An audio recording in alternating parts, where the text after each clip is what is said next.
One of the biggest questions is how to lose belly fat quickly and naturally.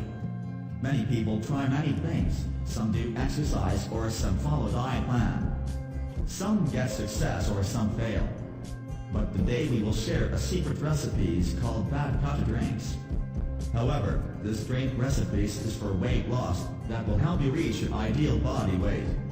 Not only will they help you shed some pounds but also fight inflammation, boosts your immune system and enhance your digestive process. By just drinking these fat cutter drinks, you will get these benefits. So let's see how to make this drinks.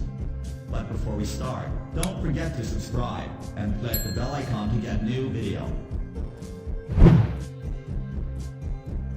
Every ingredient in this drink is geared towards melting as much fat as possible.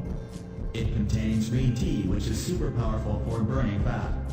It also has mint, which will add some zesty sweetness to the drink without the need for sugar. Last but not least, one of the most important ingredients, lime. This will help not only with the weight loss, but with relieving pains and aches.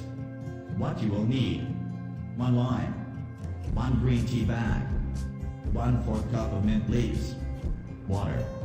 How to make it: fill a clean large mason jar with 25 ounces of water, and then add the green tea bag. Put it in the fridge for about 25 minutes. Slice out the lime and mint and place it in the water. Take out the green tea bag and cover the jar again, and put it in the fridge for another 25 minutes. Now drink and enjoy. Thanks for watching the video. And don't forget to do us 3 favors. Hit the like button, share this video and click subscribe to stay with Healthpedia.